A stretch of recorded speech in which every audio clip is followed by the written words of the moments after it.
Hello, guys. Good morning and welcome to the show. Today is Wednesday, December 12th, 2018. Let's get right started. Let's talk about Brexit. I'm going to tell you what, I'm going to predict a few things coming right up here. It might shock you a little bit. I'm going to predict silver and gold are going to go back up a little bit. And I'm going to tell you I think is going to cause it. The price of silver and gold to go up. Not a lot, but some. I think that the U.S. dollar index is going to start to fall a little bit again. It's going to fall back. I'm predicting probably around 89 on the dollar index, and it's up around 97 right now. And I'm going to explain to you exactly why. It's got to do with with what's going on in Italy and what's going on with the Brexit. There's an awful lot of nerves, right now surrounding what's going on in Europe. And I think a relief rally is coming in the euro. And I'll explain to you why. Let's open up the charts and let's get on with this right away. Let's start the charts right here. And let's get over here and take a look at BRICS. It is a mess. It's just the whole thing's falling to pieces. And this is hard on the euro. Now, you have to understand something. In the basket of currencies, which the dollar is a part, that makes up the U.S. dollar index, the euro represents 60%. 60%, the euro. So the direction the euro moves in indicates dollar strength or weakness. I'm going to tell you what, right now. There's going to be a tremendous crisis, and the dollar is the best of the currencies that are available within that. That's the only reason the dollar has any value is because it's the best one. And it's going up head-to-head. The biggest one it's going up head-to-head against is the euro, which makes up 60% of the U.S. dollar index. And so now if the euro goes up in value, the dollar goes down in value. Okay? So what we're looking at right now is the situations in Europe right now that's made the market very tentative. I believe that when these situations are relieved, even if it be it temporarily relieved, we're going to see a relief rally in the euro, which is going to have a direct effect because it's like those things they used to have, those teeter-totters they used to have in the park, and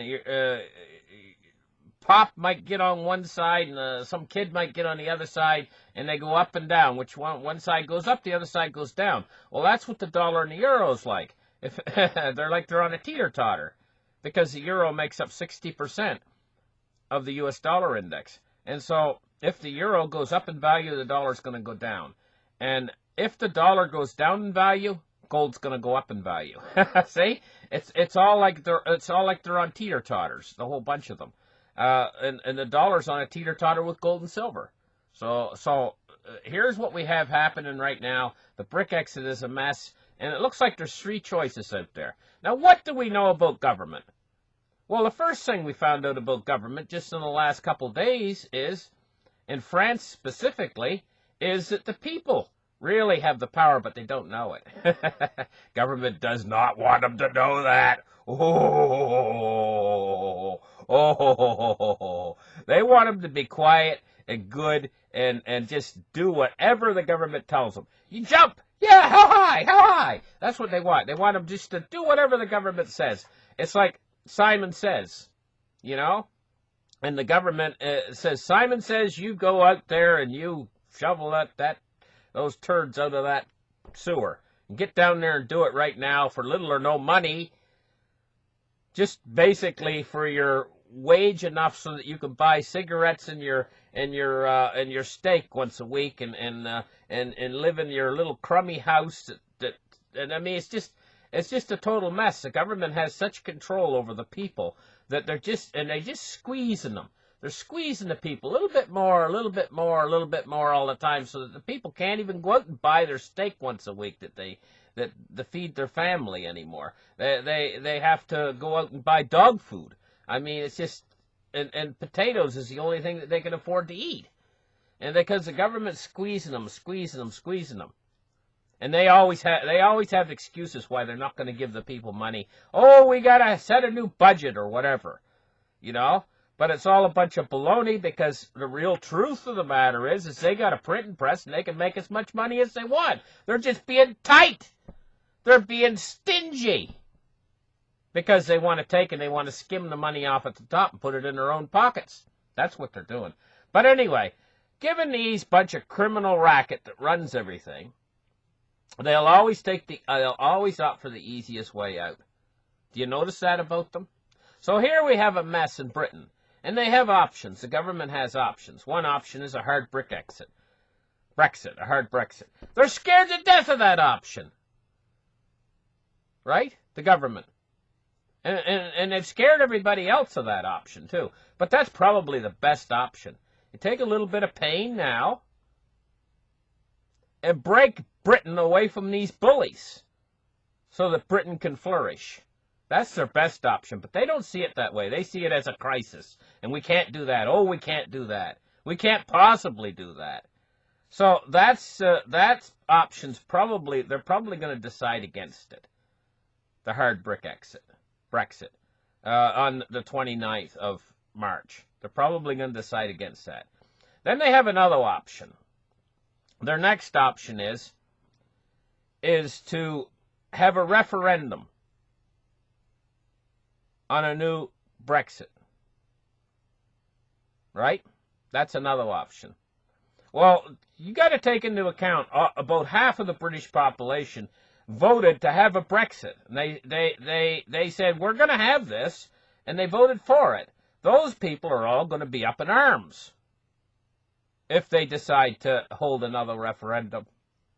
They're going to have half of the British population saying, hell no, we've already voted on this. You're not going along with our wishes. And there could actually be very much trouble. Do you remember what just happened in France right now? They don't want that. So they don't want that. That's kind of, no, we don't want to hold another referendum. We could have big problems. We could have the whole half of the people in the country up in arms and resisting. And they hate it when the people resist. Because the people, really, the real truth is the government. The government is supposed to be elected officials that are to serve the people, but they don't. They're self-serving. But let's get back to this. They're probably not going to take that route because they know it would cause a big stink. Then they got another route available to them, and that route is just to push the whole thing off. When March 29th comes, they're just going to delay. Well, that's the easy one. And isn't that the route the government always takes? Don't they always kick the can down the road to a further date? If it's available to them, they will do it. And I believe that route is available where they could delay the whole thing. Put it off, in other words. Well, I'm going to tell you what. They put off this thing for 6 months or a year or however long that they can put it off, the Brexit. There's going to be a relief rally. It's going to be a big relief rally in the euro. And what about Italy? Italy's prime minister, he's willing to tweak the budget plan to avoid EU sanctions. And so what they're basically doing is the EU right now is I think it's 1.95%. That's what they mark that they've come up to. Like they've come up. And the Italians have went down. Now they're around 2%. They've came down to 2%. They've almost joined together. They're only 5 basis points off of joining together on this thing. So here's what we're going to see. We're going to see a compromise on the Italian budget. And so that's gonna come even first before the Brexit situation has been solved. We're gonna get the Italian things sort of solved. They're not really solving all this stuff. None of them are. All they're doing is sweeping everything under the rug, and it's gonna come back again to haunt us later. The whole thing. Because the Italian banks are a mess. Oh, by the way, You know, when the Italian bonds were rising there a few weeks ago, I've since found out why the Italian bonds stopped crashing. The Italian banks that are totally broke bought up the Italian bonds. They bought like 6 billion euros worth of them to stop the slide in Italy, because Italy would have crashed just in the last few weeks. It would have been gone already. Except for the broke-ass Italian banks were able to somehow come up with 6.9, I think it was 6.9 billion euros to buy Italy's junk bonds or garbage bonds. They're absolute garbage. So they're creating more debt to pay off debt. That's exactly the same thing a guy does when he's got a credit card that he can't pay, and he goes and he gets a new credit card, and he uses that to pay off the first credit card. That's what they're doing. That's the situation we're in right now. But this is going to seemingly get solved, and this is going to create even more of a rally in the euro. Okay, so the net effect of this rally in the euro is going to be to drop the US dollar index, and that's going to have an effect on gold and silver. Gold and silver are already feeling this. I believe that there's already guys out there these guys that are serious traders, you know, they're out there and they follow these stories just like me, and they figured this out already. Let's get into the thing and let's take a look at what's going on. Where is my silver price? Here, take a look. What's going on today with silver? Oh, gee, it looks like the traders have already figured out what I've just been talking about. But they're not going to tell you. They want to get in ahead of you. They want to get the cheapest price. And every single person that goes in there and buys 1 ounce even of silver is going to affect the price upwards before they can grab it first. So it looks like she's taken off a little bit this morning. 1471. I'll tell you exactly what I'm expecting. I'm not expecting a huge rise in the euro and a huge fall in the US dollar index. I'm talking about a few points. A few like 97 where it is right now, down to possibly, I don't know, it might make it as low as 89. But I'm tending to think probably make it up to about 93 or something like that, right? But that's going to have an effect on the price of gold and silver, because the price of gold and silver right now are wanting to go up anyway. They've been too low for too long. They want to get back up around the $16 or $17 range.